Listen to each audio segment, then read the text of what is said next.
Bismillahirrahmanirrahim. Assalamualaikum warahmatullahi wabarakatuh.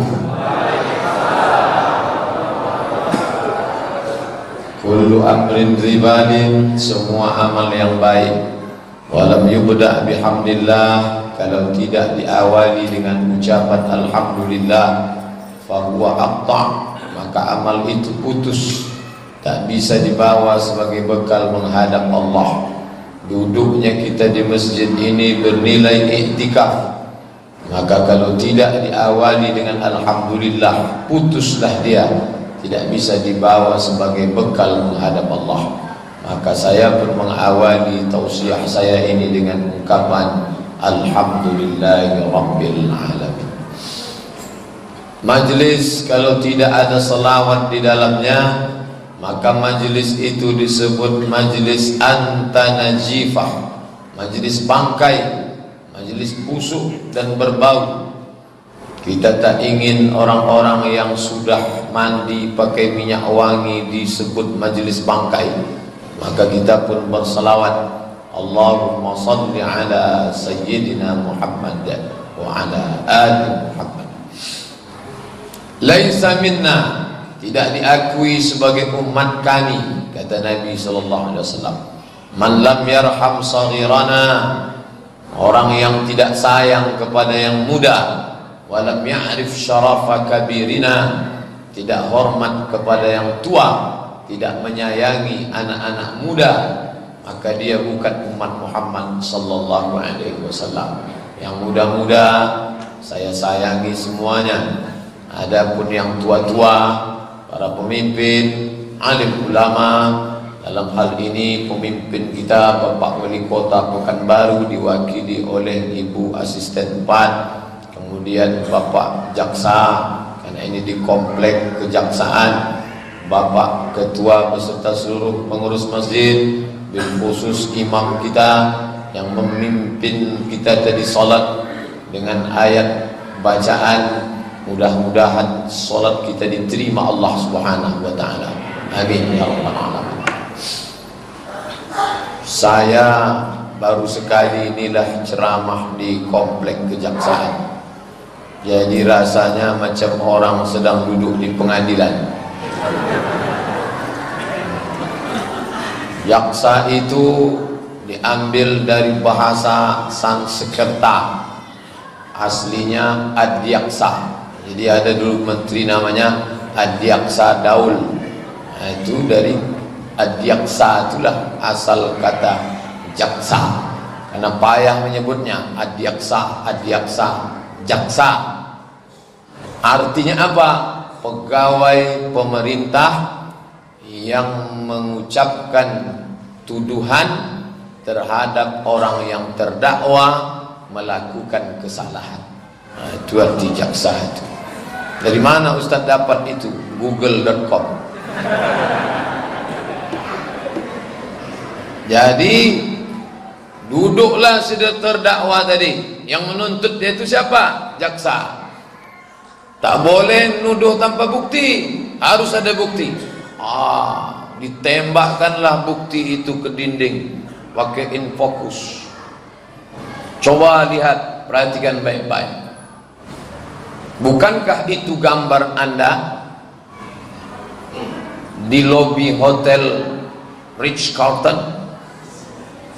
Tengoknya baik-baik, nampaknya mirip seperti saya, tapi banyak orang macam saya. Coba perhatikan lagi, kita dengar suaranya. Terdengar suaranya, bukan suara Anda, mungkin suara saya, tapi banyak orang suaranya macam ini. Yang membela itu siapa? Yang membela kita itu ada orang yang bisa kita bayar kalau duit kita banyak. Itulah dia Ruhut Sitompul dengan Hotman Paris Utapea. Duit bayar. Siapa yang membela kita? Nih, lidah membela. Lidah inilah yang paling setia membela. Sudah jelas-jelas salah, sudah jelas-jelas pelaku curang, gambar dia itu, dia penuh dengan kesadaran. Dia mengatakan bukan saya. Makanya yang pertama kali dikunci di akhirat itu Itulah ayatnya yang selalu Bapak Ibu baca. Al-yawma nakhtimu ala afwahihim. Karena mulut inilah yang paling pandai membela. Makanya disebut bersilat lidah. Banyak orang Melayu tak pandai bersilat, tapi bersilat lidah pandai. Kenapa Ustaz kaitkan Melayu dengan silat? Dulu orang kalau mau meminang anak gadis harus pandai bersilat. Baru dia lulus bisa naik ke rumah. Pesilat siapa yang paling tangguh? Sekarang banyak orang tak pandai bersilat, tapi kalau bersilat lidah, maka lidah ni yang pertama dikunci. Al-yawma nakhtimu ala afwahihim. Lalu siapa yang akan bicara? Wa tukallimuna aydihim. Tangan akan berbicara. Wa tashhadu arjuluhum. Kaki akan bersaksi. Apa yang akan dibicarakan tangan? Apa yang akan dipersaksikan kaki? Bima kanu yaksibun. Sekarang yang dulu tidak menjadi masalah, sekarang masalah. Dari zaman datuk moyang bapak nenek saya minum kopi sampai sekarang, dulu tak ada masalah, sekarang menjadi masalah. Kopi Mirna. Dulu jamaah selalu bertanya ke saya, hampir 4 tahun belakangan ini yang selalu mereka tanyakan, kopi luwak, kopi luwak, kopi luwak. Apa itu luwak Pak Ustaz? Musang. Kopi luwak, iklannya di TV, luwak kafe, bahasa awaknya ciri musang.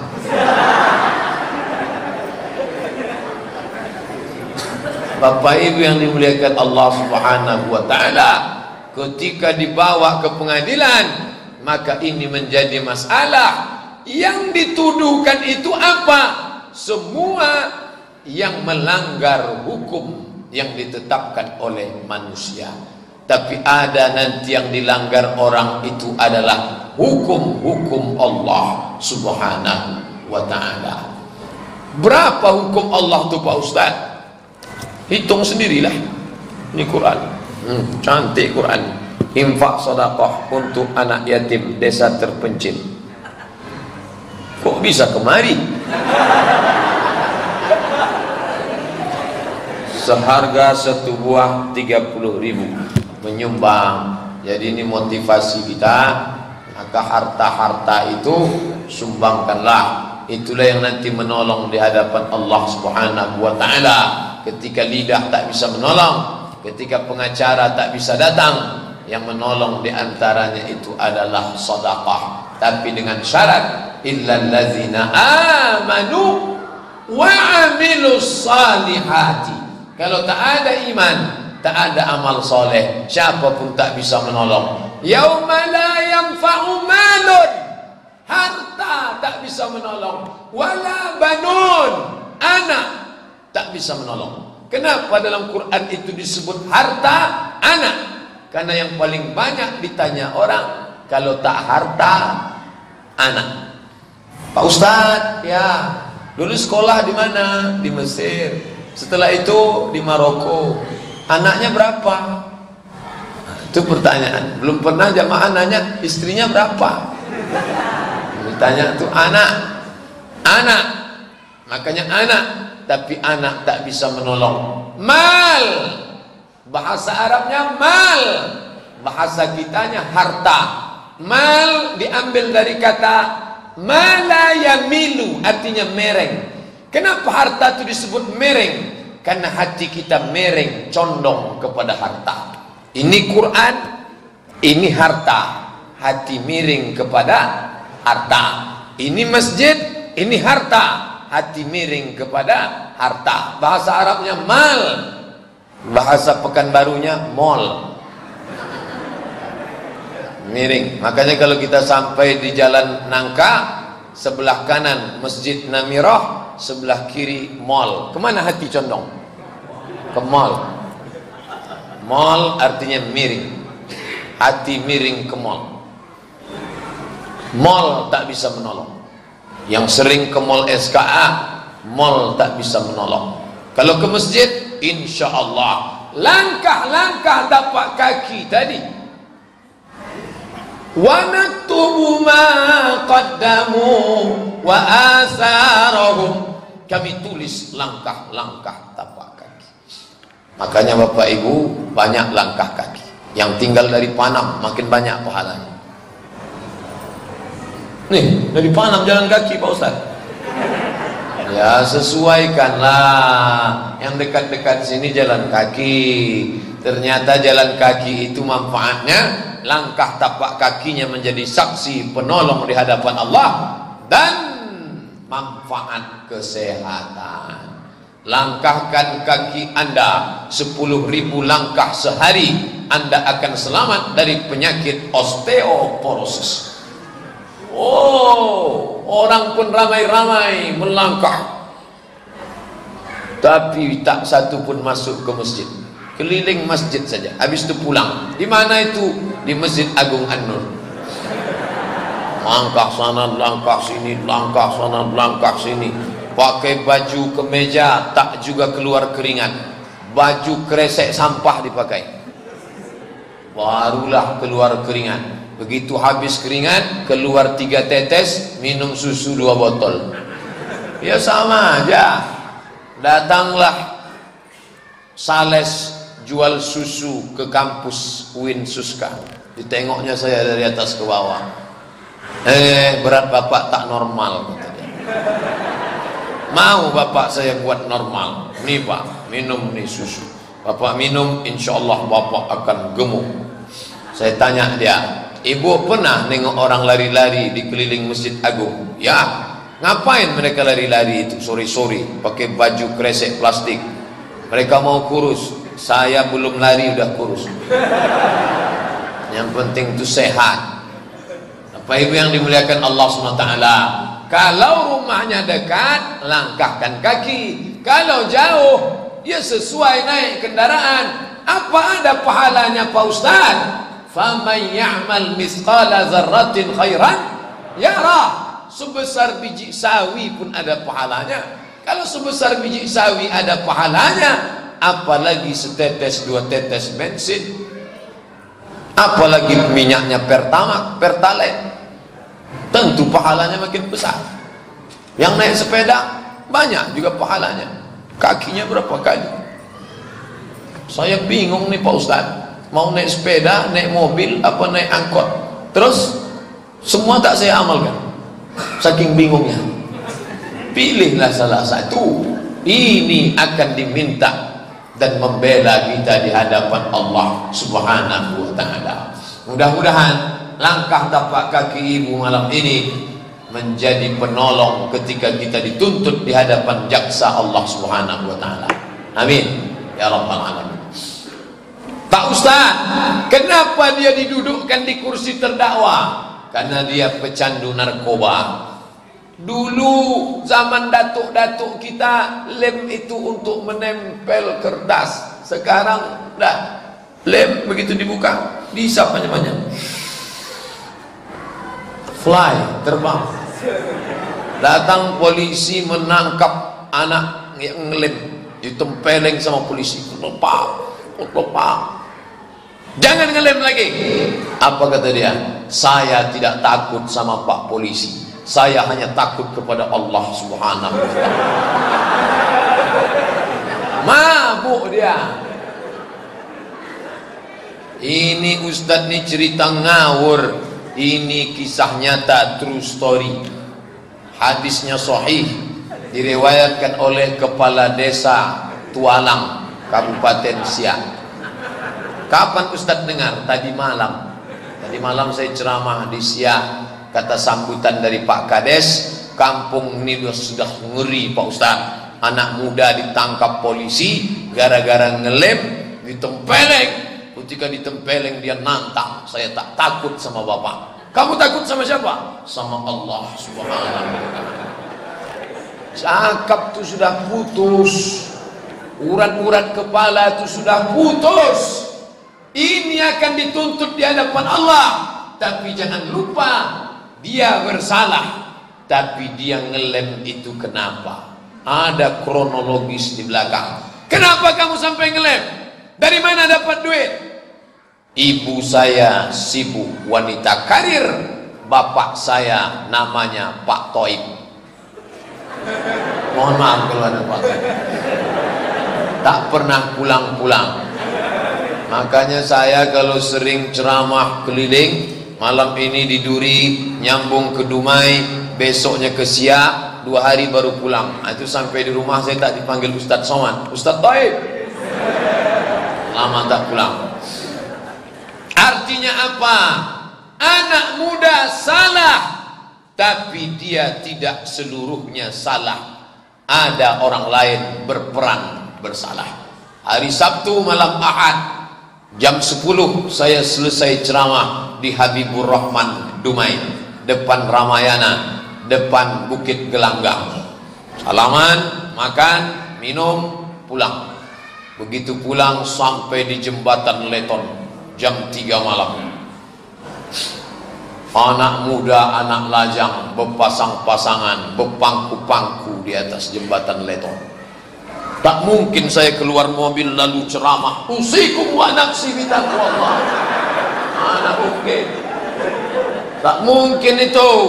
Maka yang punya kekuasaan akan dituntut di hadapan Allah. Kenapa tak kau kirim Satpol PP dulu ke sana?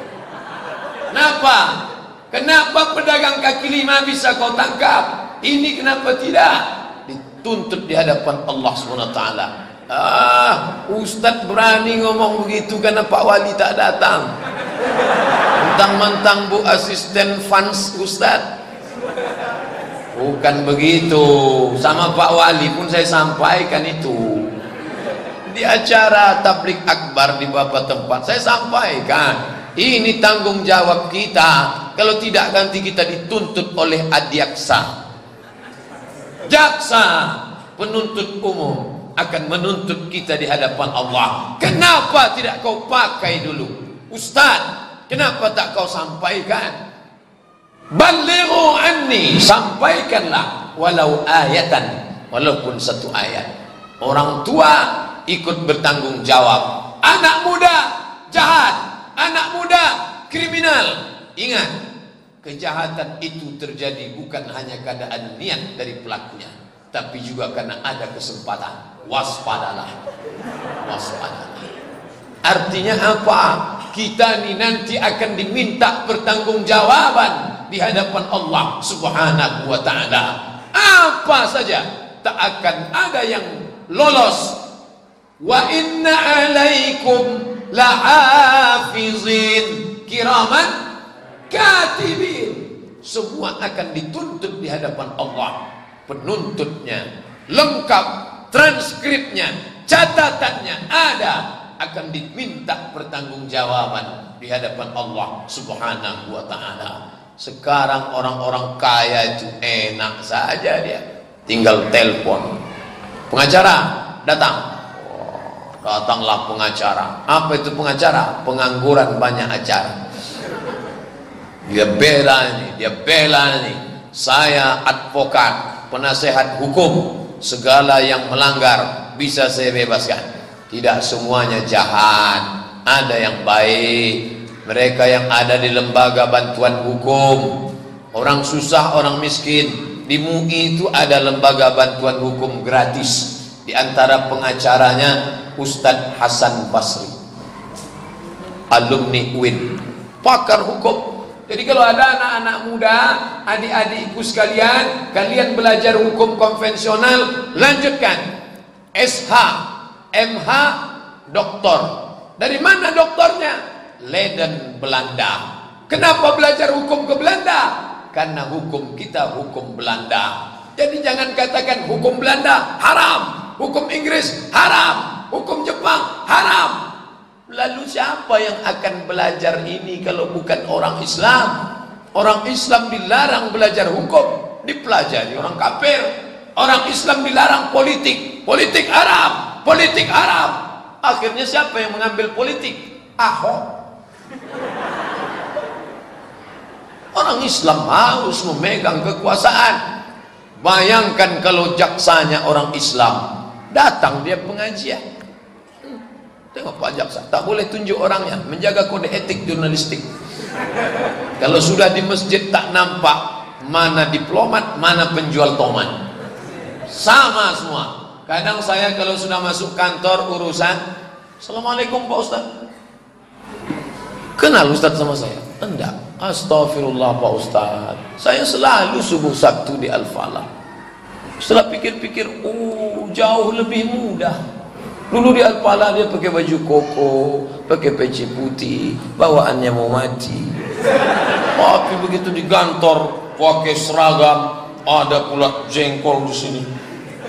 Gagah dia, Ustaz. Inilah orang Islam. Ngajinya mantap, ke masjid berjamaah, tapi dia punya kekuasaan. Ada orang punya kekuasaan, dipakainya menolong agama Allah. Inilah Islam. Abu Bakar bisa menolong agama Allah. Kenapa? Ada kekuasaan. Umar bisa menolong agama Allah. Kenapa? Ada kekuasaan. Utsman, Ali, karena ada kekuasaan. Begitu juga dengan Nabi Muhammad sallallahu alaihi wasallam. Jadi kalaulah orang berkuasa memegang di tangan orang beriman, agama ini ikut tertolong. Kenapa kita di Pekanbaru ini ibu-ibu pakai jilbab tak ada yang melarang, bapak-bapak ke masjid tak ada yang melarang, suara mikrofon keluar tak ada yang melarang. Ini pengajian begini jangan coba-coba dibuat di Perancis, dilempar kita pakai tai anjing. Perempuan mau pakai jilbab panjang ditarik. Kenapa? Tinggal di negeri orang kafir. Bersyukurlah tinggal di Pekanbaru, bumi lancang kuning, kota metropolitan yang madani, mengerti agama Islam. Diangkat pula imam-imam masjid paripurna. Jadi aslinya kalau kita tinggal di suatu kota, kumpul satu kota Pekanbaru ini, berapa jumlah penduduk Pekanbaru? 1.100.000. Kalau tak percaya hitung sendiri, 1.100.000. Kalau kita ngumpul 1.100.000, siapa yang jadi imam? Yang layak jadi imam 1.100.000 ini Dr. Haji Firdaus STMT, itu imamnya. Pemimpin, buka kitab Al-Fiqhul Islami wa Adillatuh. Kalau pemimpinnya tak sanggup, maka diangkatlah namanya imam ratib. Ratib imam tetap. Maka diangkatlah imam ratib sebanyak 13 orang. Padahal aslinya Pekanbaru ini masjidnya 600 sekian. Mestinya idealnya diangkat imam itu 600-an sekian. Tapi kita belum sanggup, APBD kita tak cukup, maka diangkatlah imam-imam di kecamatan saja. 12 kecamatan tambah satu imam masjid paripurna Ar-Rahman depan Surya Dumai Jalan Sudirman, maka semuanya 13. Jadi kalau ada orang mengatakan angka 13 angka sial, tak betul. 13 imam itu orang-orang yang beruntung semuanya. Kenapa? Fid dunya hasanah, fil akhirati hasanah. Fid dunya hasanah, karena dia mendapat kehormatan, dimuliakan, didulukan ke depan, setinggi seranting, maju selangkah dari kita. Dan di akhirat dia mendapatkan balasan pahala. Nanti orang yang menyia-nyiakan ini akan dituntut juga di hadapan Allah. Aku pinjamkan kekuasaan ke tanganmu, apa yang kau buat? Ada mantan pejabat mati, kasar sekali Pak Ustaz, meninggal. Memangnya orang itu selamanya bekerja? Dah, dulu berkuasa, habis itu pensiun, habis itu sakit, habis itu mati, meninggal dunia. Jadi datanglah jamaah menjumpai saya. Pak Ustaz, ya, saya tadi habis takziah. Di mana? Ada mantan pejabat besar meninggal dunia. Oh, pejabat meninggal juga? Iya Pak Ustaz. Terus sedih saya Pak Ustaz. Sedih kenapa? Anaknya tak ada Pak Ustaz. Dia tak punya anak. Anaknya ada tapi tak datang. Sudah kami foto. Pinjam HP sebentar. Kami foto, kami kirim. Tolonglah datang. Ini bapakmu sekarang. Apa jawab anaknya? Maaf, sedang rapat penting di luar kota. Akhirnya macam mana? Mati. Mati lagi. Meninggal di dalam ruang yang sepi sunyi di tengah keramaian. Kenapa ramai? Tetangga datang, pejabat datang, orang datang, ramai. Tapi ada satu yang tak datang, padahal dialah yang paling kita inginkan membisikkan ke telinga kita. La ilaha illallah. Makanya adik-adikku sekalian, kalau orang tuamu nanti sudah sampai masanya, bisikkanlah ke telinganya sebelah kanan. La ilaha illallah. Saya pesankan itu. Jangan tengok tua muda, yang muda-muda yang sebaya dengan saya, sampaikan. Saya ke anak tak saya sampaikan, dia masih kecil.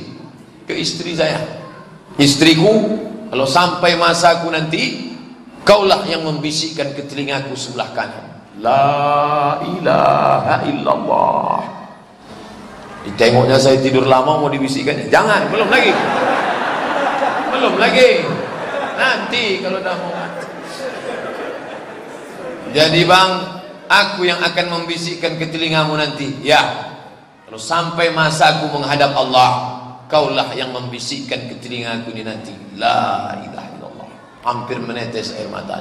Habis itu dia tanya balik, kalau aku yang duluan mati macam mana? Ya aku kawin lagi lah. Bapak Ibu yang dimuliakan Allah Subhanahu wa taala, artinya apa? Mati itu bukan untuk ditakuti, tapi juga jangan cari mati. Jangan setelah dengar ceramah saya balik dari sini tiba-tiba bawa motor tak tengok lampu merah lagi lewat aja. Kau tak tengok? Kalau tak mati kata Allah tak mati. Mati juga nanti ditabrak angkot. Takutnya bukan mati, setengah mati. Apa maknanya? Hukuman di dunia sudah nampak. Kau sia-siakan anakmu, kau sia-siakan kitab suciku, kau sia-siakan agamaku. Satu poin dia tak dapat, telinganya tak dibisikkan anaknya. Saya tanya lagi, selama dia berkuasa 5 tahun dia dulu megang tampuk kekuasaan, ada dia bangun masjid, ada dia bangun MDA. Apa yang dia bangun waktu dia berkuasa dulu?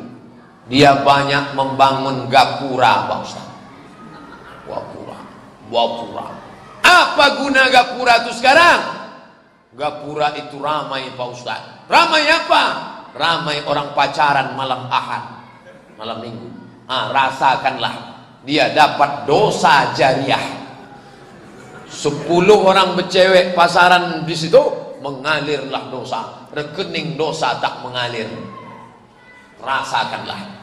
Makanya sampaikanlah kepada orang yang punya kuasa, pakailah kekuasaanmu itu untuk menolong agama Allah Subhanahu wa taala. Adik-adikku, malam ini saya tengok banyak anak-anak muda, alhamdulillah.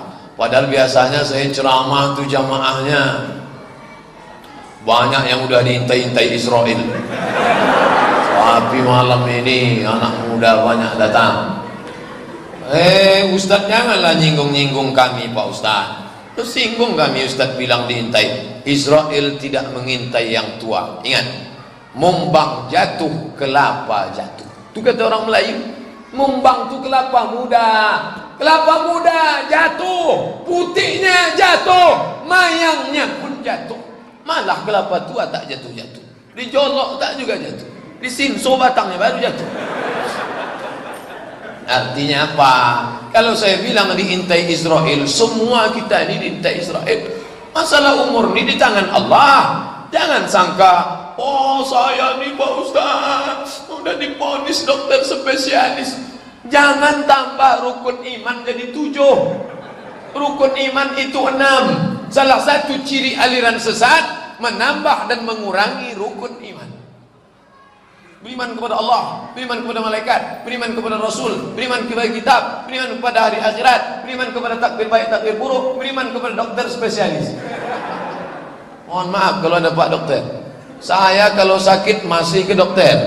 Anak saya sakit, saya bawa ke dokter anak. Istri saya sakit, saya bawa ke dokter perempuan. Artinya saya berobat, tapi menggantungkan iman kepada dokter, jangan. Rusak keyakinan kita. Gantungkanlah kepada Allah Subhanahu wa ta'ala. Jangan mau diponis orang. Saya pergi ke masjid di Pangkalan Kerinci. Selesai ceramah, diajak makan siang nih. Ambo ko Pak Ustaz lah diponis dek dokter Malaka. Apa katanya Pak? Katanya saya ini urat kaki harus dipotong naik ke atas. Urat kaki itu di betis bisa digunting naik ke atas, namanya bypass. Kalau tidak mau, Bapak umurnya tinggal 3 minggu. Mau Bapak? Saya tak mau. Kenapa? Takut Pak Ustaz. Dia bilang dada dibelah, terbayang saya ayam potong. Jadi saya bilang, kalau gitu saya pulanglah ke Pelalawan. Saya mau berdoa saja, nunggu mati. 3 minggu Pak, tak apa-apa. Saya tanya, udah berapa lama? Lah 3 tahun Pak Ustaz. Tak mati-mati. Jadi mati ini prediksi, bisa mati, bisa tidak. Berapa banyak orang ingin mati, tak mati. Tertekan, depresi, di kantor ditekan atasan, di rumah ditekan istri, di jalan ditangkap polisi. Itu kan menderita betul itu. Jumpa dosennya diktator. Diktator tuh suka menjual diktat, namanya diktator. Tertekan. Akhirnya orang kalau sudah tertekan itu menengok baygon macam Coca-Cola. Tengoknya baygon, melambai tangan setan. Hai. Akhirnya dibukanya lah baygon. Sebelum diminum update status dulu. Tak ada gunanya hidup ini. Ku akhiri segalanya. Mohon maaf atas segala kesalahanku bro. Minum. Go. Mulailah bereaksi, bebuih mulut. Pingsanlah, jatuh. Rupanya ada jamaah yang tahu, yang paham. Dituangkannya SKM, susu kental manis. Jadi kalau kita tuang SKM ke botol ini, buka botol ini, tuang SKM, itu susu kental manis turun ke bawah, air aquanya tumpah. Makanya kalau ada orang minum racun, tuangkan SKM ke mulutnya. Nanti susunya mengisi perut, racunnya tumpah. Setelah habis 2 kaleng, dia pun sadar. Biniku lagi gitu. Sangkanya udah selesai masalah. Tak mati. Kalau tak mati, kata Allah, tak mati. Stres lagi, depresi lagi. Masuk, orang sudah tak lagi ada baygon. Orang yang pernah bunuh diri dengan baygon, maka baygon itu tak boleh ada di rumah. Jangan baygon. Kalau ada nyamuk, tak apa-apa daripada dia minum baygon lagi. Tak ada. Akhirnya dia stres, masuk ke kamar mandi. Karena tak ada baygon, diminumnya Superpel. Tesi minum Superpel, tak mati. Makanya hati-hati kalau orang hobi bunuh diri. Baygon tak ada, Superpel tak ada, Mama Lemon pun diminum juga. Tak mati. Kalau tidak, kata Allah, tak mati. Berapa banyak orang mau mati, tak mati. Sengaja Ustadz dipanggil, Pak Ustadz, ya Ustadz sore ini ada pengajian. Tak ada bu, bisa datang ke rumah kami. Ada acara apa? Ini bapak kami tak mati-mati. Tolong Ustadz doakan dulu. Selama ini orang minta hidup, dia minta mati. Tolonglah Pak Ustadz. Yalah, karena permintaan apa boleh buat sesuai request ya. Ya Allah, kalau memang hidup bagi dia maka hidupkanlah baik bagi dia, hidupkanlah dia ya Allah. Tapi kalau memang mati baik bagi dia, matikanlah dia secepatnya ya Allah. Begitu selesai didoakan, minta sate padang. Sehat. Berapa banyak orang mati malah tak mati. Dibacakan Yasin 41, 44, tak baca bacaan apa namanya, tak mati-mati. Tapi yang katanya tak mati, pergi ke rumah sakit, jantung sehat, buah pinggang sehat, gula darah sehat, tekanan darah sehat. Saking senangnya habis medical check up, wow saya sehat, lupa nengok kiri kanan, tabrak mobil, mati. Artinya apa? Allah Ta'ala membuat kita hidup sampai malam ini. Disuruhnya apa kita ini? Kita disuruhnya beramal supaya jangan sampai duduk di kursi terdakwa, dituntut oleh jaksa di mahkamah pengadilan Allah Subhanahu wa Ta'ala. Mudah-mudahan kita ini semuanya nanti selamat di hadapan Allah insyaallah. Amin ya rabbal alamin. Pak Ustaz, banyak tuntutannya. Oh banyak. Berapa pasal? Lebih banyak daripada KUHP. Lebih banyak pasalnya. Kalau mau tengoklah di Quran ini sebanyak-banyak pasal. Bisa Ustaz ceritakan satu persatu. 12 SKS baru selesai. Banyak. Tapi kalau mau diringkas, tuntutan apa yang paling tinggi? Yang paling tinggi adalah tuntutan dosa syirik. Hal adullukum ala akbaril kabair. Maukah kalian kutunjukkan dosa terbesar di antara dosa yang paling besar? Kabir besar, akbar terbesar, kabair di antara yang paling besar. Akbaril kabair. Oh. Akbar kabair. Apa itu? Al-isyrak, mempersekutukan Allah. Dosa paling besar. Jangan pernah mempersekutukan Allah Subhanahu wa Ta'ala dengan apapun. Pak Ustaz, memangnya di Pekanbaru ini ada orang yang mempersekutukan Allah? Ya, tak jauh-jauh dari Masjid Al-Muamalah. Keluar dari sini, belok kiri, terus arah ke pasar bawah. Di situ ada orang mempersekutukan Allah sampai 4. Anak Allah, Allah Bapa, Rohul Kudus, Santa Maria. Haleluya. Masuk Jalan Sudirman, terus masuk Hang Tuah. Di sana ada pula 3. Anak Allah, Allah Bapa, Rohul Kudus. Loh, kok beda antara yang di Ahmad Yani dengan yang di Hang Tuah? Yang di sana 3, yang di Hang Tuah 3, yang di Ahmad Yani 4. Kenapa? Mereka dulu aslinya 4, itu Katolik 4. Datang Martin Luther dari Jerman, diprotesnya tak ada tuh 4, 3 aja. Yang 4 itu tak betul, dia protes. Pendeta tak boleh nikah, diprotesnya pendeta boleh nikah.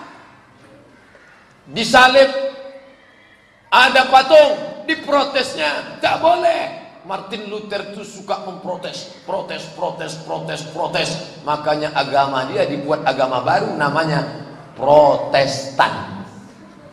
Jadi kalau ada di kantor bapak orang suka protes, panggil dia, hei Protestan. Protes. Itu tidak boleh kawin.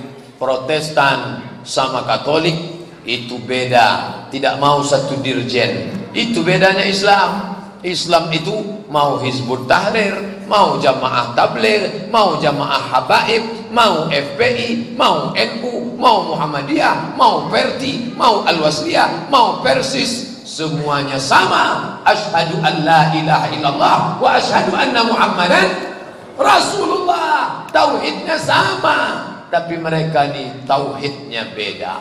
Tauhid satu, tunggal. Qul huwallahu ahad.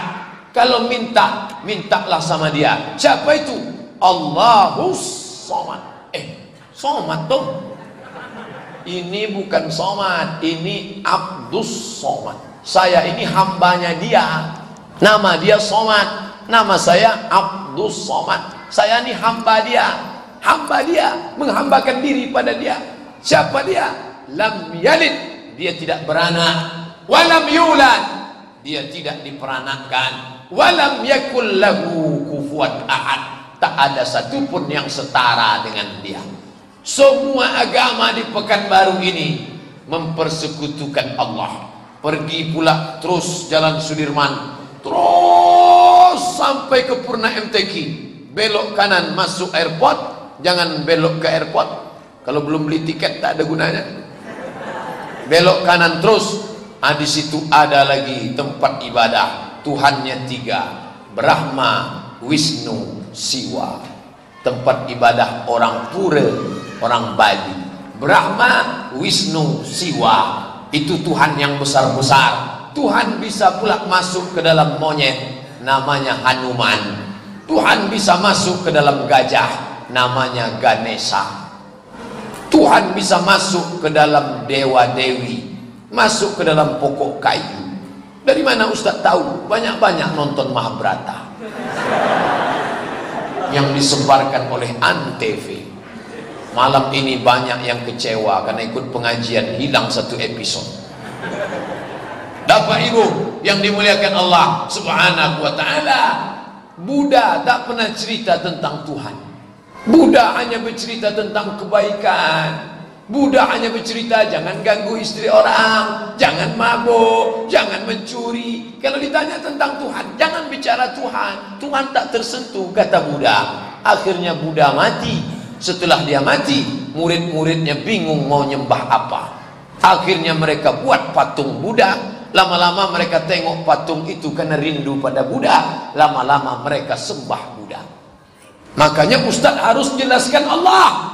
Ustaz Abdul Somad harus menjelaskan tentang Allah. Kalau saya tak pernah jelaskan tentang Allah, datang jamaah, Pak Ustaz, Allah itu apa? Jangan tanya Allah. Yang penting jangan curi, jangan minum khamar, jangan berzina. Masalah Tuhan jangan bahas. Nanti kalau Ustaz Abdul Somad mati, mereka buatkan patung Abdul Somad. Lama-lama mereka tengok patung, lama-lama mereka sembah. Hai Abdul Somad, selamatkan kami. Begitulah kronologis kenapa mereka membuat patung Buddha. Buddha itu kan lama dia bersemedi di bawah pohon Bodhi. Nama aslinya Siddhartha Gautama. Bersemedi dia. Orang bersemedi tak makan minum. Kalau begitu dia kurus. Kenapa patungnya gemuk? Ini lama saya bingung. Kenapa Buddha lama bersemedi kok gemuk? Sampai akhirnya saya diundang oleh SMK, Sekolah Menengah Kejuruan. Ustaz Abdul Somad, ya, bisa membimbing anak-anak kami menjelang ujian akhir nasional? Bisa. Kapan? Besok pagi Pak Ustaz. Oke, I'm coming. Besok pagi saya datang. Begitu saya sampai, ruang sudah dibagi-bagi. Pak Ustaz, ruangan agama Islam di sini. Untuk Kristen ada 2 ruangan, Katolik di sini, protes di sini. Sedangkan untuk agama Buddha 2. Di situ saya terkejut, loh, kok 2? 2 Pak Ustaz, ada Buddha gemuk, ada Buddha kurus. Jadi 2 aliran. Islam cuman 1. Disitulah kehebatan Islam ini. Bapak Ibu yang dimuliakan Allah Subhanahu wa ta'ala, dosa pertama, akbarul kabair, tuduhan yang pertama didakwakan jaksa di padang mahsyar adalah karena kau mempersekutukan Allah. Nih, tahun baru Cina, orang sudah mulai buka-buka web, Feng Shui, Hong Shui. Siu, tahun monyet. Maka yang paling beruntung yang banyak bulunya. Ustadz nyindir saya ya. Dah, saya banyak bulu. Jangan percaya kepada siu, percaya kepada ramalan. Siapa yang memelihara ikan lohan, rezekinya lancar. Siapa yang memelihara arwana, maka turunlah dewa-dewa. Karena ini ikan daripada dewa-dewa, rusak tauhid kepada Allah Subhanahu wa taala. Berapa banyak orang perang jihad, tapi ketika dibuka bajunya ternyata masih memegang jimat. Nauzubillah, rusak akidah tauhidnya kepada Allah Subhanahu wa taala. Seorang suami galak nempeleng istri, ngadu istrinya ke dukun. Mudah saja menjinakkan suamimu itu. Coba kau ambil kukunya, kau ambil rambutnya, kau ambil tai hidungnya, nanti dibakar pakai koran, lalu dimasukkan ke dalam kopi. Nanti kau tiupkanlah mantra-mantra, kakang telinga bosi mulut tesongkang gitu, kunci-kunci Allah Subhanahu. Setelah diminum, suaminya pun menunduk aja. Bang, pergi belanja? Nggih. Pergi ngepel? Ya. Urus anak? Ya. Mantap dukun saya itu. Ini syirik, tak mencium bau surga. Datang dia ngasih info ke kawannya. Suamimu gimana? Suamiku galak. Galak gimana? Ketawa dia selalu. Kakak. Oh, ku galak namanya kok. Galak apa kok? Galak orangnya. Buka nempeleng. Gampang. Nih rumusnya. Mau alamatnya? Nih 08137788. Nomor siapa nih? Ki Gendeng Pamungkas, Ki Joko Bodo. Kenapa bisa ampuh Pak Ustadz? Kok minuman ini bisa ampuh? Minta kepada setan. Buka surat Al-Jin juz 29. Fariqum minal insi, sekelompok manusia, ya'uzuna birijalim minal jinni, meminta kepada jin. Ini sudah diiklankan 10 tahun yang lalu lewat sinetron namanya Jin dan Jun. Itu dalam rangka sosialisasi, marilah berteman dengan jin. Sekarang pun juga digosok-gosok keluar dia. Akhirnya keluar jin. Mau apa? Dulu jinnya begitu, jin sekarang begitu digosok keluar. Wani piro. Bapak Ibu yang dimuliakan Allah, kalau ada yang berkawan-kawan sama jin, lepaskanlah. Bagaimana cara melepaskannya Pak Ustaz? Pergilah ke tempat ruqyah. Tapi ruqyah itu terbagi dua. Satu namanya ruqyah syar'iyah, pakai ayat Quran, pakai hadis Nabi. Yang satu lagi namanya ruqyah syirkiyah. Syirik, dia pakai dukun juga. Casingnya Ustaz, isinya dukun. Casingnya Nokia, isinya Cina. Hati-hati. Jadi jangan mau yang pakai mantra-mantra, pakai bunga-bunga, pakai kembang-kembang, pakai minyak-minyak, murni pakai doa. Oke. Kalau dibacanya ke air Pak Ustaz, asar dari Abdullah bin Abbas, bacakanlah ayat-ayat Quran ke air, ditiupkan, dimandikan, dikasih minum. Itu juga diajarkan Mufti Saudi Arabia Syekh Abdul Aziz Ibnu Baz. Dipukulkan daun bidara, ditumbuk, masukkan. Boleh kalau ke air, tapi kalau dalam bentuk yang lain-lain, maka ini masuk dalam kategori merusak akidah, merusak tauhid kepada Allah Subhanahu wa taala. Dulu orang takut sama hantu, sekarang malah mencari ilmu supaya bisa menengok hantu. Dulu orang kalau nengok hantu takut, sekarang malah, Pak Ustaz, ya boleh saya minta doa? Doa apa? Kalau doa makan, Allahumma barik lana. Kalau doa tidur, bismika Allahumma. Kalau doa masuk WC, Allahumma inni auzubika minal khubusi wal khaba'is. Doa supaya bisa nengok suster ngesot Pak Ustaz. Orang yang bisa melihat jin itu karena jin itu masuk ke matanya. Jin itu masuk ke matanya, maka dia bisa nengok jin.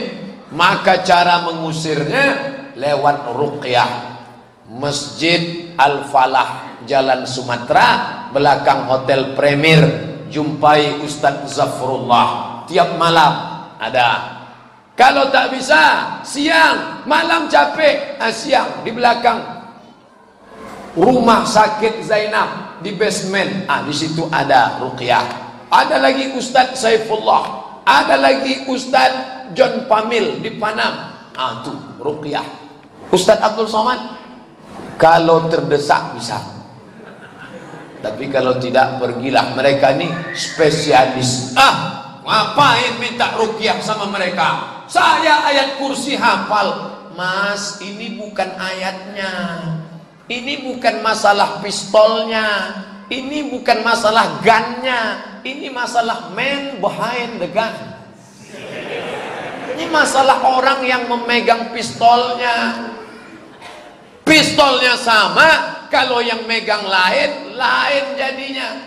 Pistol dipegang anak TK, dengan pistol dipegang Pak Polisi Polda, beda.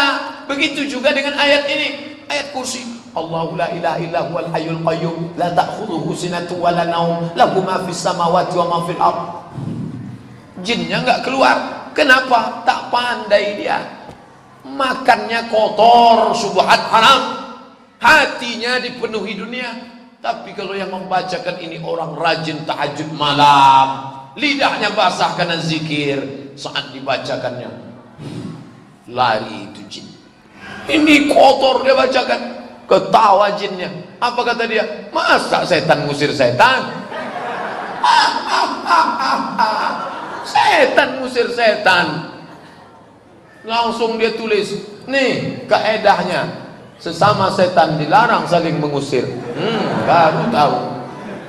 Artinya apa? Ada orang-orang yang memang bersih hatinya, penuh dengan zikir, matanya tak pernah menengok maksiat, makannya yang halal.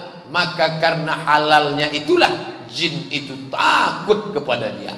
Kenapa jin selalu mengganggu perempuan yang sedang haid? Maaf cakap, saat itu dia sedang alpa, kosong. Makanya jangan biarkan kosong, hampa, harus diisi. Jangan ikut yoga. Terapis yoga mengajarkan, mari kosongkan jiwa Anda, naikkan kaki kanan ke atas paha kiri, lalu kosongkan. Tiuplah nafas panjang, kosong. Ketika kosong, setan masuk. Tak boleh.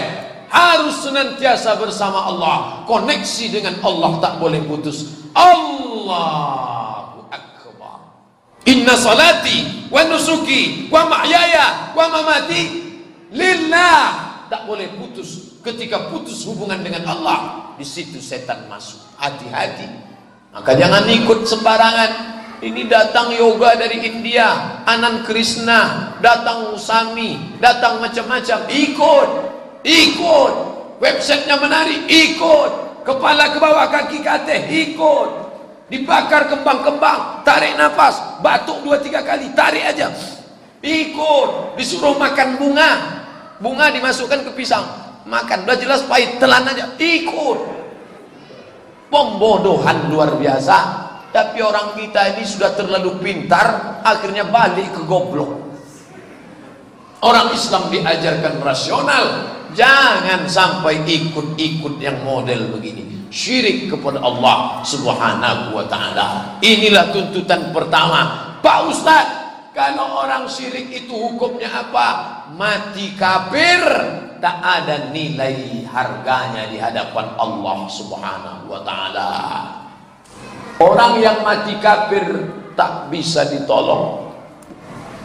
La in asyrakta, kalau kau persekutukan aku dengan yang lain, la yahbatanna amaluka, kau akan gugur seperti pokok kayu ditiup angin kencang, daunnya terbang, tinggal ranting kering. Amal habis, puasa melayang, sholat terbang, haji umroh hilang. Gara-gara apa? Mempersekutukan Allah Subhanahu wa ta'ala.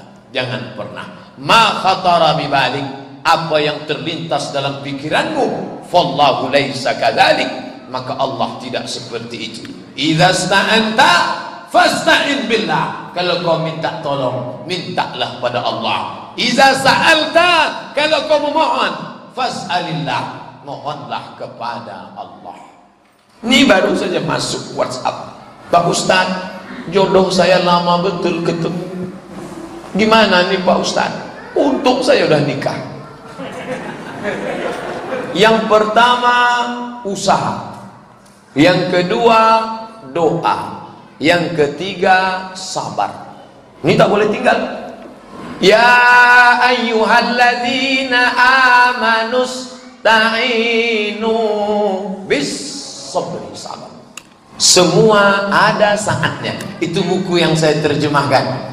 Cari di google.com. Semua ada saatnya. Ada saatnya lahir, ada saatnya nikah, ada saatnya sakit, ada saatnya mati. Kalau belum saatnya, belum lagi.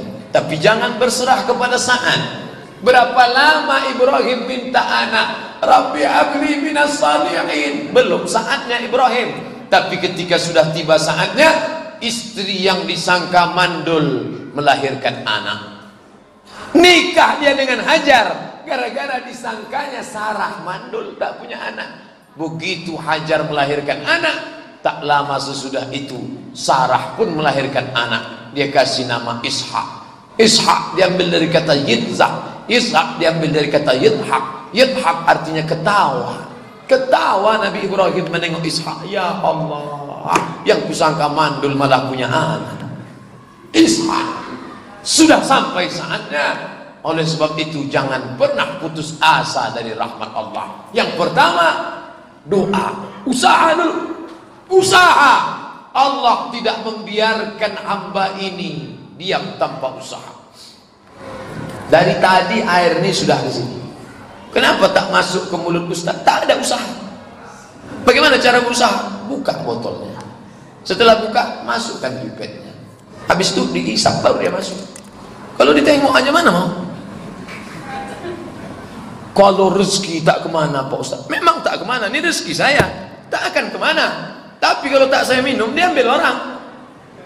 Harus saya berusaha untuk mengambilnya, dibuka, diminum. Ini dikhususkan Allah untuk saya, tapi ada usaha kita. Makanya ketika Maryam disuruh Allah menggoncang batang pohon kurma, wa husi ilaiki bijiz'in nahlati, goncangkan pangkal batang pohon kurma, tusaqit alaiki rutaban janiyan, gugur buah kurma dari atas. Bapak Ibu yang dimuliakan Allah, maka jangan sampai kotori permohonan doa karena mempersekutukan Allah Subhanahu wa taala. Anak-anak muda, jangan lagi baca itu namanya zodiak. Zodiak ini syirik, merusak iman. Yang anehnya dia baru tahu zodiak setelah anak 3. Adinda, ya, setelah abang-abang baca tadi di majalah zodiak, website zodiak, ternyata zodiakmu Pisces, ikan. Abang tahu urus kambing. Jadi kambing ini tak berjodoh dengan ikan, karena ikan di air, kambing di darat. Dan kambing tak boleh dekat-dekat air, nanti kentut-kentut masuk angin. Jadi gimana bang? Kalau gitu cerai aja lah kita. Anak udah 3. Ini kan orang sesat menyesatkan. Anak lajang datang ke calon istrinya, tukar cincin sudah, penetapan tanggal nikah sudah. Dengan berat hati ku katakan padamu Adinda, ada apa mas? Kita batalkan pernikahan ini. Oh malu, sudah kemana-mana surat undangan. Ustadz Abdul Somad sudah diundang untuk nasihat pernikahan. Gimana ceritanya ini? Menurut penasehat spiritual saya, hubungan kita ini tak baik kalau dilanjutkan. Kalaupun kita lanjutkan, nanti abang toh akan kawin juga sekali lagi. Ditakut-takutinya, akhirnya rusaklah kehormatan, malu, stres, depresi, pergi ke jembatan Leton, belum bunuh diri. Bapak Ibu yang dimuliakan Allah, percaya kepada ini. Percaya kepada batu cincin. Ustadz mau nyindir kami. Dah. Kalau saya tak pakai cincin, baru disuruh nyindir, saya pakai cincin.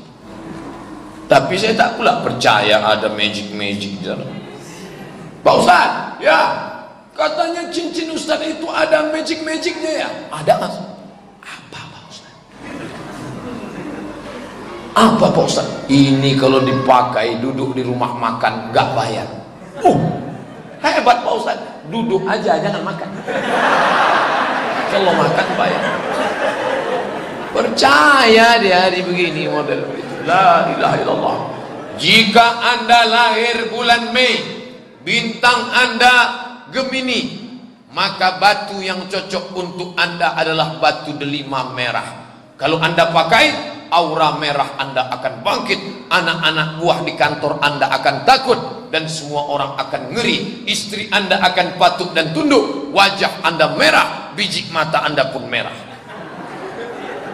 Syirik, rusak keimanan kepada Allah Subhanahu wa ta'ala. Bapak Ibu yang dimuliakan Allah, saya yakin bapak ibunya sudah bersih, tapi anak-anak muda kita, dulu orang datang ke dukun, man ataka hinan, siapa yang datang ke dukun? Dulu orang datang ke dukun. Sekarang dunia sudah mau kiamat, zaman edan, zaman aneh. Orang tidak lagi datang ke dukun. Dukun itu yang datang ke dia.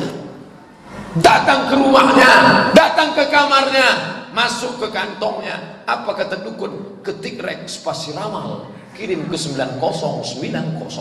Hanya 2000 per SMS. Bila Anda ingin berhenti, ketik rek, minta berhenti, tak berhenti. Dukunnya penipu. Oleh sebab itu, maka kembalikan tauhid. Pembuka salat balik pada Allah, penutup salat balik kepada Allah. At-tahiyatul mubarakatuh salawatun thayyibatu lillah. Tak boleh, jangan masukkan unsur yang lain. Saya sudah ceramah 1 jam pas. Yang kita bahas baru 1. Syirik. Janji tadi berapa? 3. Tuntutan jaksa terbesar di antara yang besar 3. Baru 1. Berarti kita 2 jam lagi insyaallah. Tapi menengok gayanya jamaahnya tahan nih. Ustadznya tak tahan. Jamaahnya tahan. Di kadang saya baru ceramah setengah jam, jamaah udah. Tapi di Masjid Al-Mu'awalah tahan. Kadang baru ceramah 30 menit sudah keluar kuda Nil. Tak nampak, yang berbayang-bayang mau Ustaz sudah. Tapi di Masjid Al-Mu'awalah tahan semuanya. Jadi inilah manfaatnya kenapa dipasang kubah di tengah masjid. Kenapa perlu kubah? Supaya udara itu sirkulasinya naik, orang tahan sejuk. Kemudian pula tidak ada tiang. Fungsi kubah melengkung dibuat supaya tak ada tiang. Dengan tidak ada tiang, tak ada orang menyandar di tiang. Tahan ceramah. Saya kalau udah ada tiang di masjid, itu sop rusak. Yang kedua, kalau ada tiang, itu banyak ayat sama hadis itu nyangkut di tiang-tiang. Tak sampai ke telinga jamaah. Oh, tapi ini plong. Oh, kacanya pun tembus keluar. Yang pertama, dosa yang akan dituntut jaksa di pengadilan Allah, syirik yang terbesar. Yang kedua, uququl walidain, durhaka kepada orang tua. Saudara-saudaraku yang sebaya dengan saya, dulu berapa kali emak kita tak jadi sholat gara-gara kita? Berapa kali emak kita tak jadi umroh gara-gara menyekolahkan kita? Berapa kali dia sudah wudhu mau sholat duha tak jadi karena dia kencing dari Jangan sekarang dia sudah tua, dia pula tak lagi bisa sholat. Bukan gara-gara kita, gara-gara kita titipkan anak kita di rumah. Ibu-ibu ini tak akan menolak cucu. Ma, aku sibuk nih, anakku kutitipkan sebentar ya. Tak apa-apa nak, hatinya lembut. Tapi kita sudah membuat dia tak jadi beribadah. Ingat, nanti kalau kita lakukan itu, kita pula akan diperlakukan orang seperti itu. Hati-hati.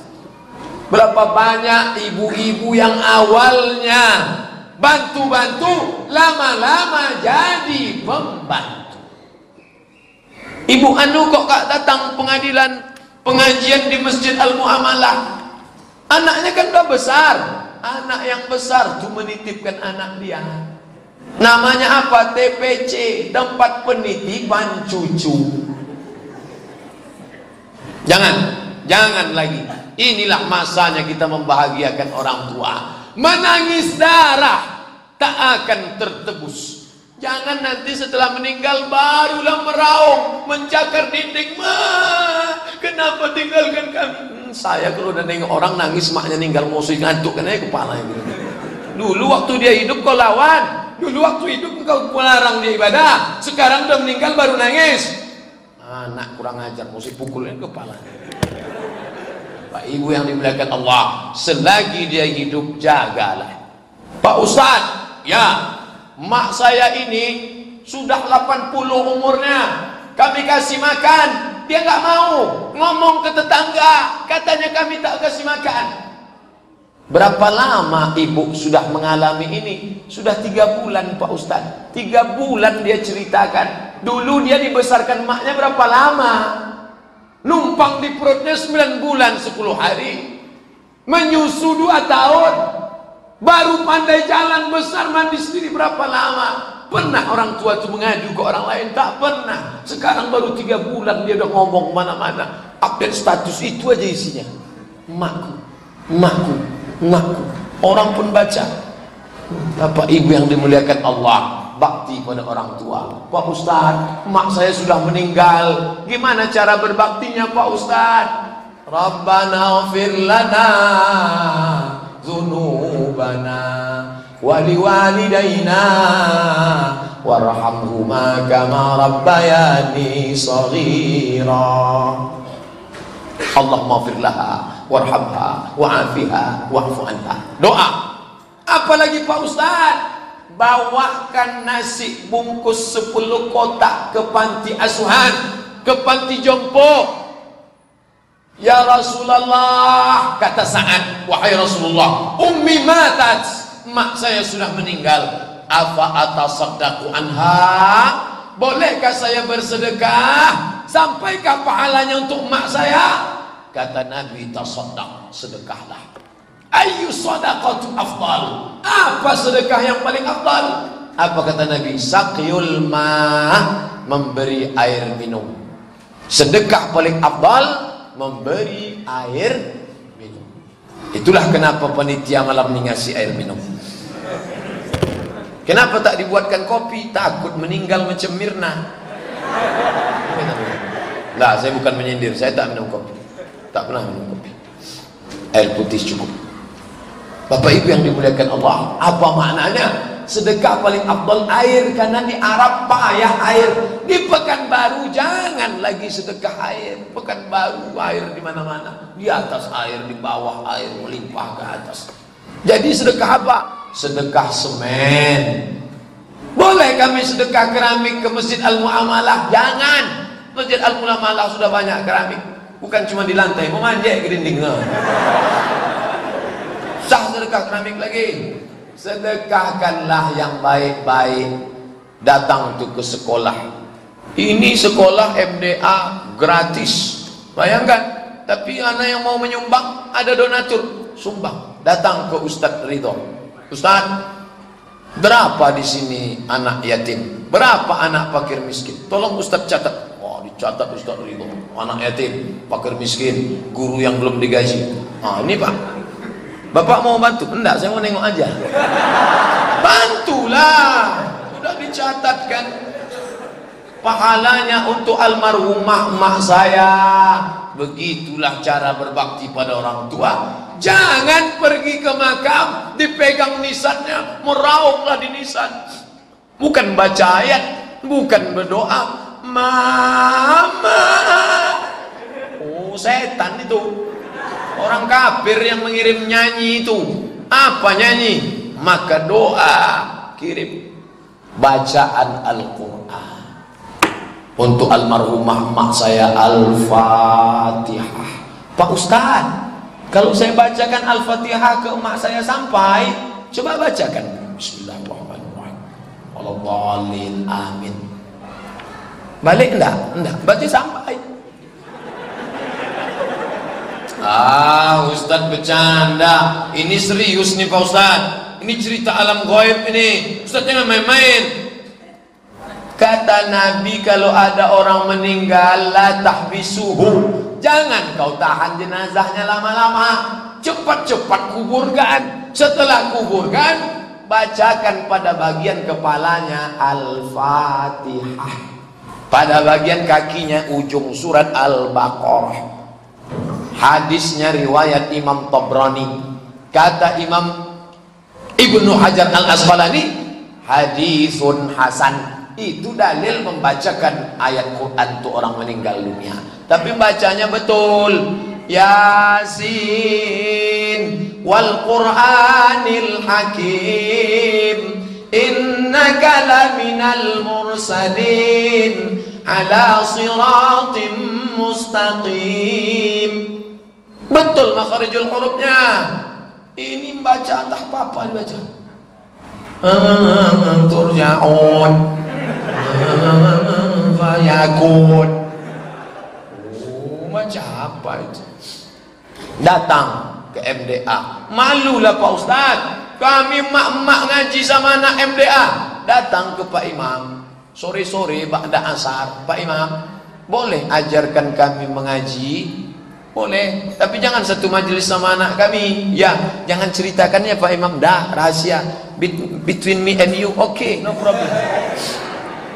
Ngaji, utlubul ilma minal mahdi ilal lahdi. Bukan hadis Nabi, itu ungkapan ulama dalam kitab tafsir An-Naisaburi. Tuntutlah ilmu dari buayan hingga ke liang lahat. Baca Quran itu berbunyi. Ada idgham, ikhfa, iqlab, gunnah bila gunnah. Rubama yawaddul ladzi, bukan yawaddul laji, yawaddul ladzina kafaru law kanu muslimin. Ini baca Quran tak bersuara. Dah lagi. Dah lagi. Emang baca Quran? Baca Quran. Ini lebih parah lagi zaman kita akan datang. Kalau dulu orang masih lumayan, dibukanya Quran Android dibacanya. Sekarang enggak, dicarinya MP3 Yasin. Udah dapat. Maaf ya Mak, dengar aja lah sendiri, aku minta baca. Wah. Tapi jangan semua disalahkan anak durhaka. Anak itu durhaka karena siapa? Karena orang tuanya dulu tidak dididik agama. Guru matematika dibayar mahal, guru bahasa Inggris dibelikan kasetnya kaset lagu Inggris. Buka kaset ini, what can I do for you? Buka kaset ini, macam-macam. Tapi kalau guru agama, anak SD udah tahu tak menghormati guru agama. Tak usah hormat betul sama bapak itu. Kenapa? Pelajaran dia tidak masuk UAN. Tak masuk pelajaran agama. Dulu zaman saya sekolah, pelajaran agama, tajwid, Quran, ulumul Quran, tafsir, hadis, ulumul hadis, mustalah hadis, fikih, usul fikih, qawaidul fikih, mantik, balaghah, ma'ani, bayan. Sekarang pelajaran agama ini dipres jadi satu mata pelajaran agama Islam. Apa yang mau didapatkan? Jangan heran anak tak berakhlak, anak tak beradab, tak tahu sopan santun. Dulu zaman saya kecil, kalau datang ulama disuruh cium tangan, pikir cium tangan. Tengok nih Ustaz datang cium. Sekarang saya bertamu ke rumah orang, nah ini Ustaz datang, dia cuek aja. Nah ini Ustaz datang, salam ya. Nah, Ustaz tuh pula suruh cium tangan dia. Nah Ustaz, cium tangan. Di fotonya pula Ustaz tuh. Habis status dia, jadul betul Ustaznya. Coba tidak. Kenapa anak ini durhaka? Karena orang tua yang membuat dia durhaka. Pak Ustadz jangan salahkan kami Pak Ustadz. Ini tidak salah orang per orang, salah bersama. Orang tua di rumahnya tegas, tapi setelah keluar rumah warnet 24 jam. Izin warnet keluar dari mana? Kenapa dia bisa? Kan bisa dibuatkan perda. Warnet hanya boleh buka dari jam 8 pagi sampai jam 8 malam. Lewat dari itu tidak boleh. Yang berseragam sekolah, berseragam PNS tidak boleh. Di blog, website porno, website haram tidak ada. Saya kalau pengajian subuh ke Al-Falah dari Subrantas masuk ke Areka, masuk ke Nangka, masuk ke Sudirman, lewat warnet jam 4 subuh, parkir full penuh, anak-anak kita iktikaf di warnet dari Sabtu sore sampai Ahad pagi, sampai Ahad siang, sampai Ahad sore. Mak bapaknya sibuk, anak pun sibuk menembak musuh yang tak mati-mati.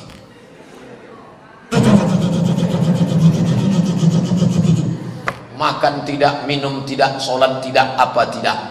Saya pun masuk ke warnet mau mengirim file. Ada jamaah minta file. Pak Ustadz, minta saya file Ustadz yang kemarin saya dengar di YouTube itu. Saya pingin filenya. Ini email saya. Yalah sebentar. Baru dikirim tak bisa. Rupanya pulsa tak ada. Singgahlah ke warnet, mampir ke warnet. Tadi saya ke masjid ini dari mulai depan sudah disalami. Pak Ustaz, apa kabar Pak Ustaz? Apa kabar Pak Ustaz? Masuk saya ke warnet, tukang jaga warnet. Saya tanya, Dek, nomor berapa? Cari aja sana.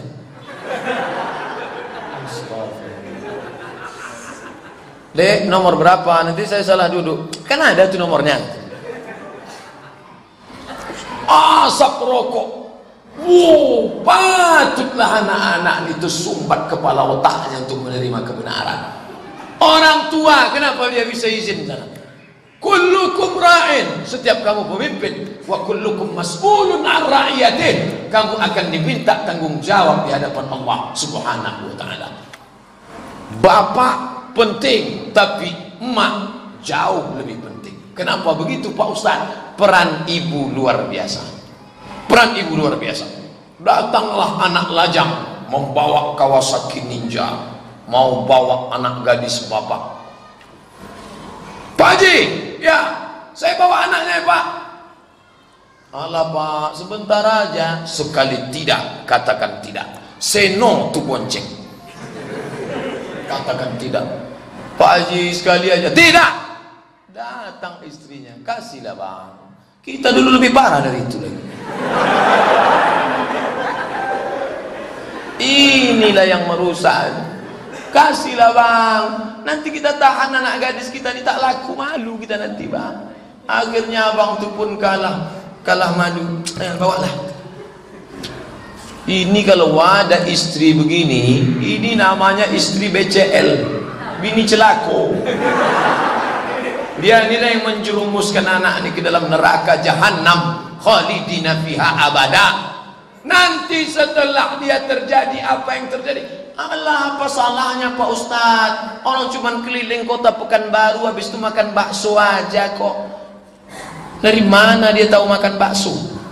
Emang dia pasang kamera CCTV? Nanti terjadi apa yang terjadi? MBA, married by accident. Barulah dia menangis. Kenapa kau lakukan itu nak? Dulu kemana aja mak? Durhaka itu ada penyebabnya. Ini tanggung jawab kita bersama. Orang tua membiarkan anak membuka aurat. Alhamdulillah, Masjid Al-Mu'amalah ini tak terjadi. Dari ujung sampai ke ujung jilbabnya panjang. Entah malam ni aja wallahu a'lam. Tapi saya husnuzon tengok jilbab. Bagus nih, karena kadang saya ceramah di sebagian kantor, kalau ceramah siang itu masih banyak yang belum pakai jilbab syar'i, tak menutup aurat. Memang ditutupnya, tapi penutupnya itu pasrah tapi tak rela. Yang belakang dia pasrah, yang di depan itu tak rela, dia buka sikit. Ada pula namanya jilbab sakratul maut. Itu dililit di leher tuh ketat-ketat, 2 kali lilit. Gila.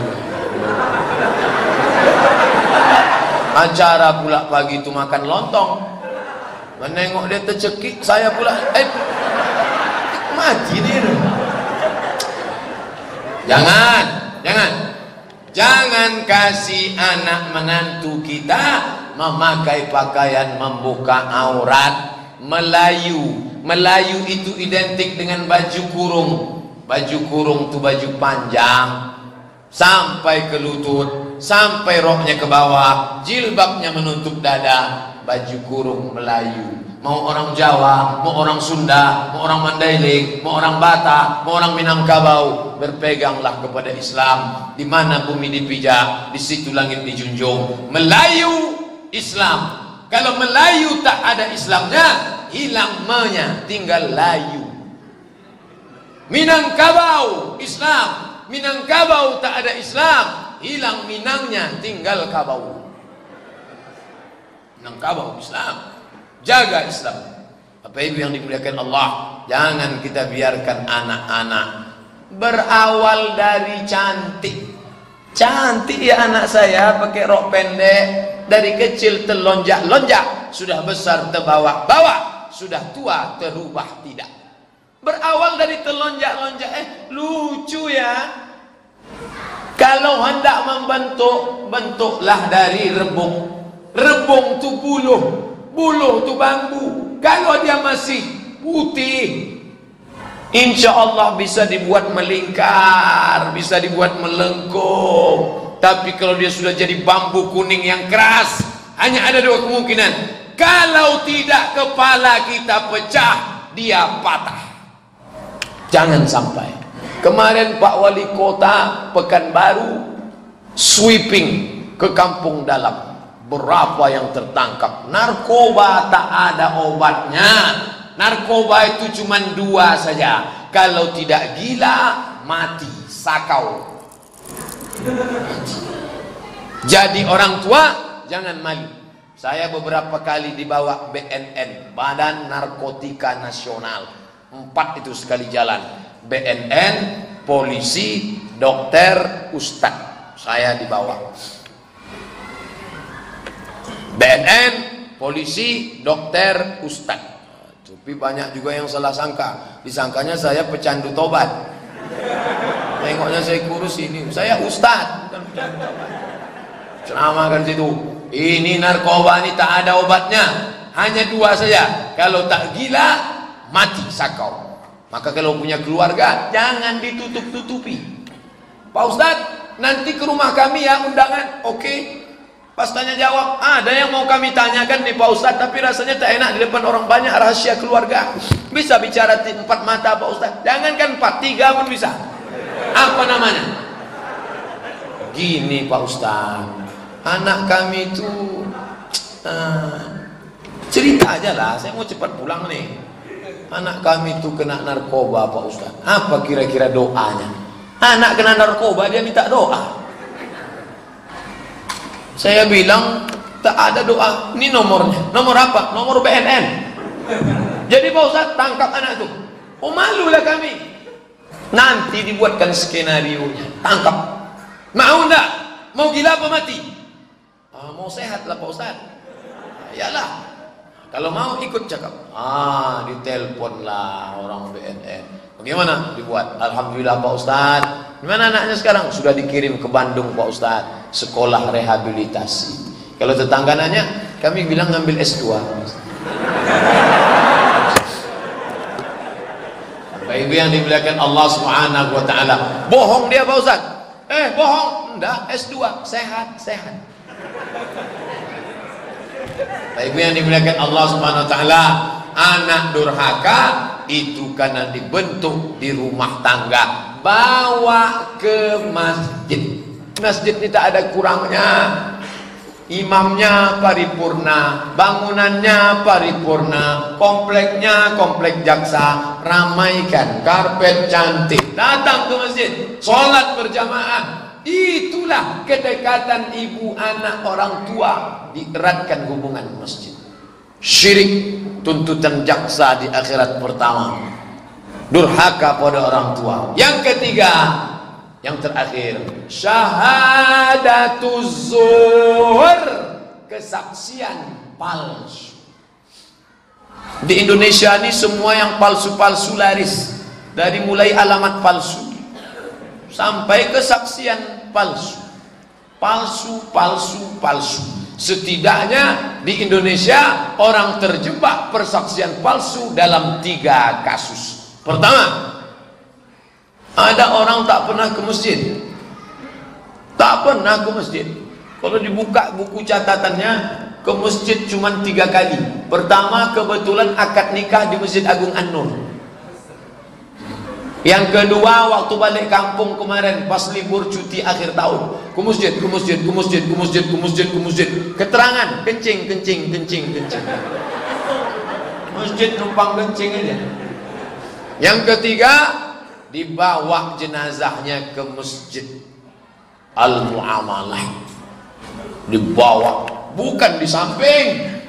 Baik betul pengurus, diletakkan di depan. Wah, didoakan sama pengurus. Allahu Akbar. Allahumma ighfir lahu. Pak Imam, kenapa kuat betul Imam menangis tadi? Sedih bapak dia meninggal. Utang yang belum bayar.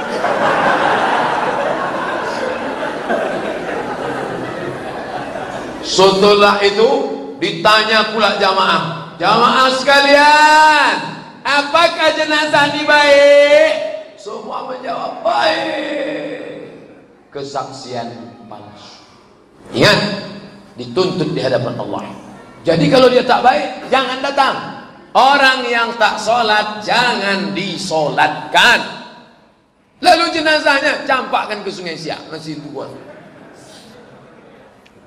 Nih, yang sholat jaga sholatnya. Inilah menolong di hadapan Allah SWT. Man tarakas salata muta'ammidan, siapa yang meninggalkan sholat secara sengaja, faqad kafar.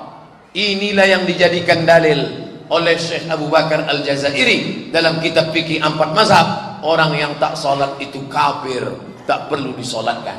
Jaga sholat kita, datang secara berjamaah. Laki-laki sholatnya di masjid, laki-laki yang soleh sholatnya di masjid. Kalau laki-laki sholat di rumah, namanya laki-laki solehah. Datang ke masjid. Bapak Ibu yang dimuliakan Allah, ini kesaksian palsu pertama. Kesaksian palsu kedua, aku nikahkan engkau dengan anak kandungku dengan mahar seperangkat alat sholat dan kitab suci Al-Quran tunai. Sah? Tidak sah.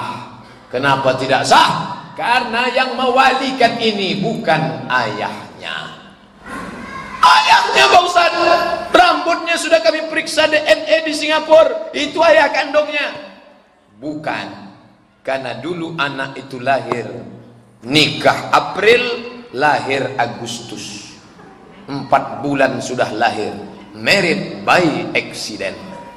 Orang yang hamil nikah, maka anak itu tidak bisa dinasabkan kepada bapaknya. Lalu kalau dia mau nikah, walinya siapa? Wali hakim.